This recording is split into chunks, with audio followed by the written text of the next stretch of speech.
ಉಡುಪಿ ಜಿಲ್ಲೆಯಲ್ಲಿ ತೀವ್ರಗೊಂಡಿರುವ ಮರಳು ಸಮಸ್ಯೆಯನ್ನ ಬಗೆಹರಿಸುವಂತೆ ಒತ್ತಾಯಿಸಿ ಸಿಐಟಿಯು ನೇತೃತ್ವದಲ್ಲಿ ಜಿಲ್ಲಾ ಕಟ್ಟಡ ಮತ್ತು ನಿರ್ಮಾಣ ಕಾರ್ಮಿಕರ ಸಂಘ ಜಿಲ್ಲಾಧಿಕಾರಿ ಕಚೇರಿ ಎದುರು ಪ್ರತಿಭಟನೆ ನಡೆಸಿತು. ಇದಕ್ಕೂ ಮೊದಲು ಮಣಿಪಾಲದ ಟೈಗರ್ ಸರ್ಕಲ್ನಿಂದ ಡಿಸಿ ಕಚೇರಿಯ ತನಕ ಪ್ರತಿಭಟನಾ ಮೆರವಣಿಗೆ ನಡೆಯಿತು. ನೂರಾರು ಕಟ್ಟಡ ಕಾರ್ಮಿಕರು ಭಾಗವಹಿಸಿದರು.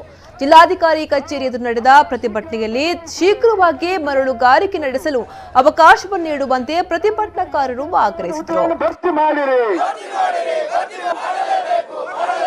ಕಟ್ಟಡ ಕಾರ್ಮಿಕರಿಗೆ ಪಿಎಫ್ ಇಎಸ್ಐ ಜಾರಿ ಮಾಡಲೇಬೇಕು. ಕಾರ್ಮಿಕ ವರ್ಗದ ಐಕ್ಯತೆ ಚಿರವಾಗಲಿ. ಸಿಆರ್ಝೆಡ್ ವಲಯದಲ್ಲಿ ಮೀನುಗಾರರ ದೋಣಿ ಸುಗಮವಾಗಿ ಸಂಚರಿಸುವಂತೆ ಮರಳ ದಿಬ್ಬಗಳನ್ನು ತೆರವುಗೊಳಿಸಲು ಅವಕಾಶ ಇದ್ದರೂ ಜಿಲ್ಲಾಡಳಿತ ಕ್ರಮವನ್ನ ಕೈಗೊಂಡಿಲ್ಲ. ಇದರಿಂದ ಕಟ್ಟಡ ಕಾರ್ಮಿಕರು ಮಾತ್ರವಲ್ಲದೆ ಮರಳು ತೆಗೆಯುವ, ಲೋಡ್ ಮಾಡುವ ಕಾರ್ಮಿಕರಿಗೆ, ಗುತ್ತಿಗೆದಾರರಿಗೆ, ಸಾಗಣೆ ಮಾಡುವಂತಹ ವಾಹನ ಚಾಲಕರು ಮತ್ತು ಮಾಲಕರಿಗೆ ಕೆಲಸವಿಲ್ಲದಂತಾಗಿದೆ. ಇದರಿಂದ ಕಟ್ಟಡ ಕಾರ್ಮಿಕರು ಬೀದಿಗೆ ಬರುವಂತಹ ಪರಿಸ್ಥಿತಿ ಎದುರಾಗಿದೆ ಅಂತ ಪ್ರತಿಭಟನಾಕಾರರು ಆರೋಪಿಸಿದ್ದಾರೆ. ಅದರಿಂದ ಆದಷ್ಟು ಬೇಗ ಮರಳು ಸಮಸ್ಯೆಯನ್ನ ಬಗೆಹರಿಸಬೇಕು ಎಂದು ಒತ್ತಾಯಿಸಿದರು.